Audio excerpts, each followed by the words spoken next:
In this video, I'm going to try affordable gel polishes by Rosalind. I will have so many new colors, and finally I will have the ones I need for the design that was on my mind for quite a while now. Tortoise shell nails. Coming up. Hello guys, this is Anastasia. I received 3 kits of gel nail polish by Rosalind.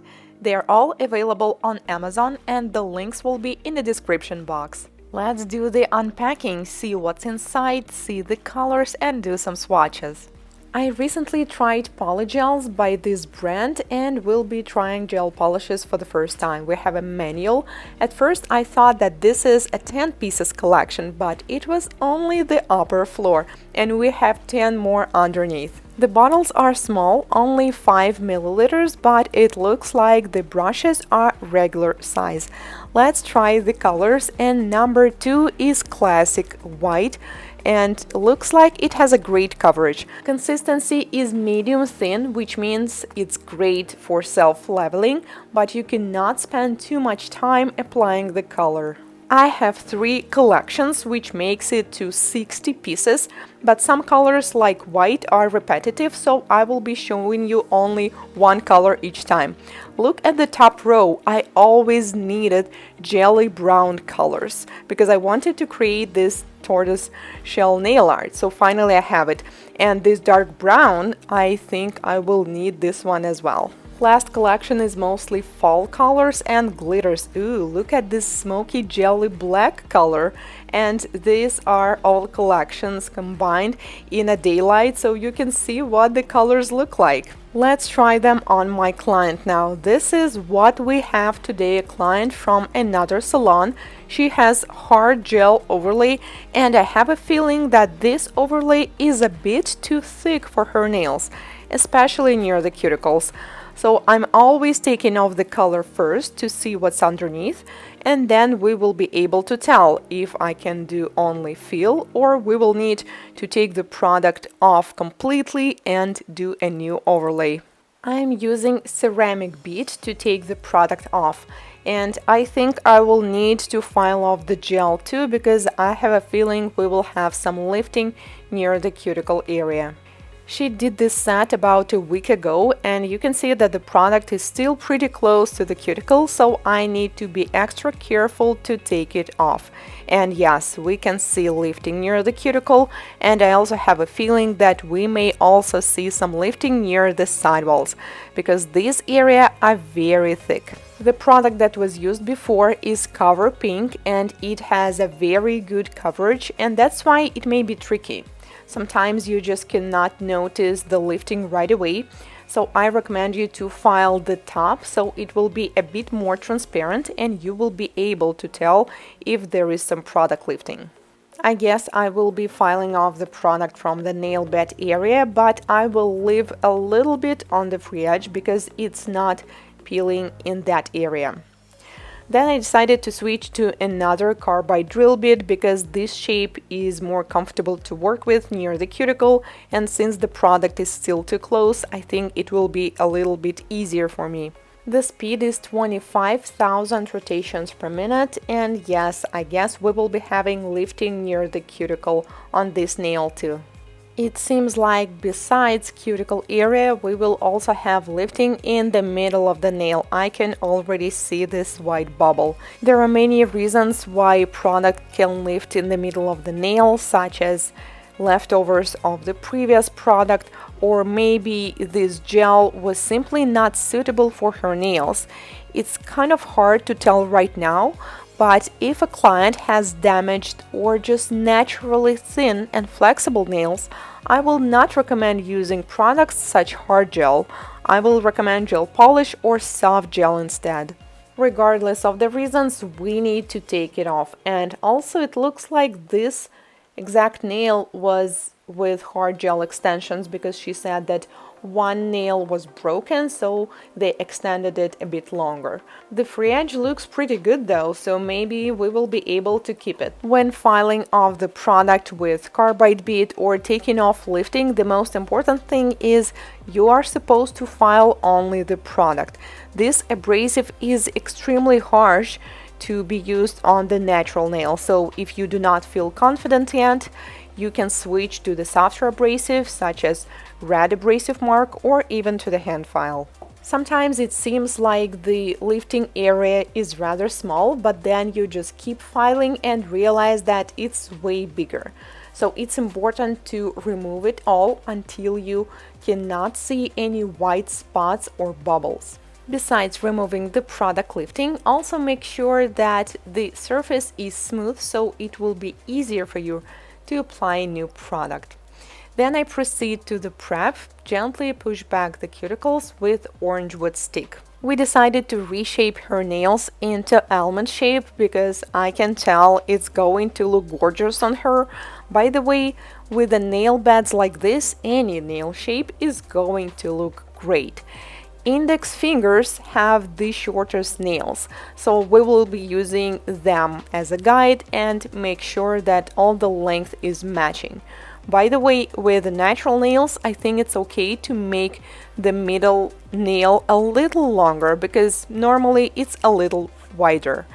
And then we proceed to dry manicure. I'm using flame bit, diamond flame bit with red abrasive mark, and the speed is 16,000 rotations per minute. Because of the product lifting on almost each nail, I had to remove the product, so nail bed areas are clean on most nails, but the free edge we still have some old product there, and since it's not lifting, it's completely okay to do that. Some nails were also extremely thin, I mean the natural nails, on the free edge and peeling a little bit, so it's better to make them slightly shorter. So we will file off the part that is peeling. And cleaning nails like this, oh my god, this is so satisfying. I use the same drill bit to clean the sidewalls. And then we proceed to the next part of the prep. We need to take off the surface shine. But since I already took off the product, I do it very carefully and gently. And also there are some areas where I might didn't file off the product or it's a little uneven, so we can do it at this point. And I'm using 180 grit buffer. Do not forget to gently buff the free edge too, because when you're reshaping the nails, there might be some residue under the nails, and when you will start applying the gel polish, you may simply not notice this, and it will lead to product peeling. Once the nails are clean, we can remove the dust, and the last part I need to do before product application is trim the cuticles using manicure scissors. There's really not a lot to trim, so I'm super careful, and I try to make it in one piece so we will not leave any small hangnails. After this, I always ask my clients to wash their hands, and yes, it is completely safe, just make sure you make them completely dry before product application. Wow, she has such a beautiful hand and nail beds, so only once the nail plates are dry, we can proceed to the prep. I apply dehydrator, let dry, and then I apply non-acid primer on the free edge. I get this question a lot, why do I apply primer only on the free edge? Because normally when you do gel polish overlay, you do not need to use primer, but I use it on the free edge because this is the area where we get most of the product peeling. Then I apply a thin layer of base coat. It is not included in the kit, but I already have it from the previous Rosalind kit of polygel, and the base coat was included. So the first coat should be super thin. Cure it in LED for 30 seconds, and for this length and shape and the fact that some nails were a little overfiled and had lifting, it will not be enough. So we will need a second coat, and the second coat I'm going to apply a little thicker and build the structure of the nail. It's kind of the same thing when you do a hard gel overlay, but we are going to do this with gel polish. Once the surface is flawless and smooth, we cure it in LED for 30 seconds. And then I'm going to do this design that was sitting in my mind for years now. So on this nail, I'm going to apply a nude color first, only one coat, and on the rest of the nails, I'm going to use this beautiful jelly brown color. Believe it or not, but I didn't have a brown jelly color until now. I had different kinds of jelly colors, but not this one.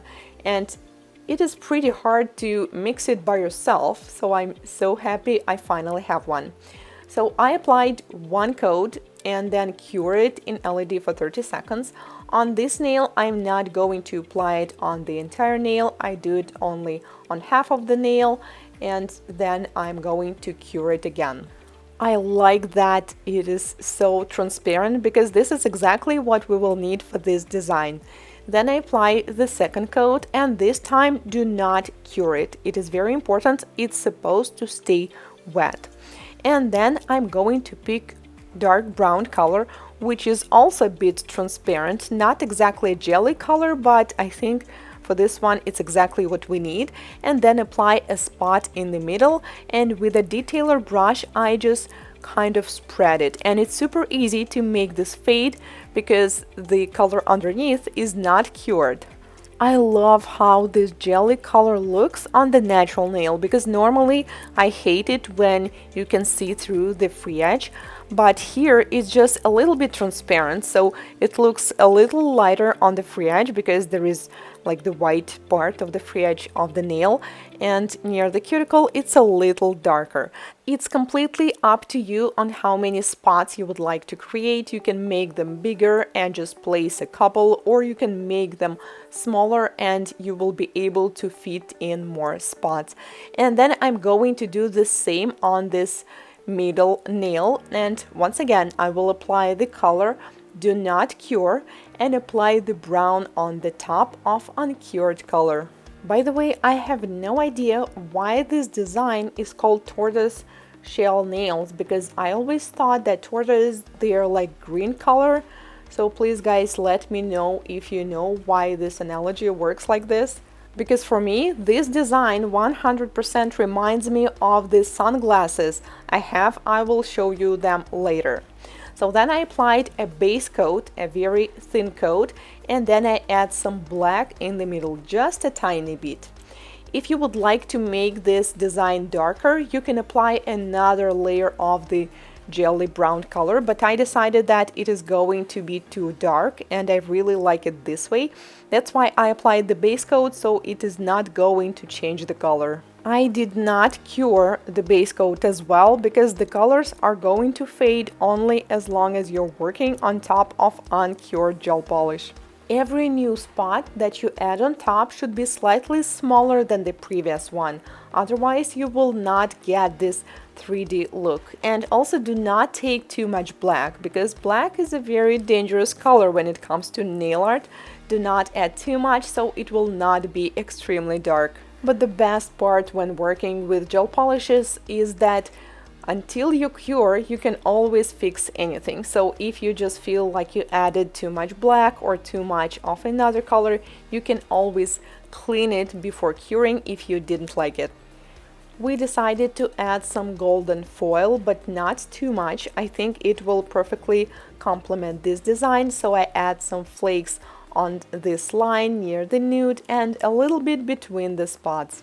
I'm using base coat to secure it, and when you're working with a foil like this, make sure that it is smooth and flat, because when you will be sealing it with the top coat, we do not want any additional 3D looks. And then we seal it with the top coat.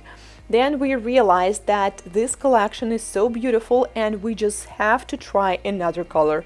That's why on another hand we did the same design but with purple. So let me guys know, what do you think? Which hand do you like more? Traditional tortoise shell nails or traditional plus purple? Thank you guys so much for watching. The links to the products will be in the description box as usual. See you in my next video. Goodbye.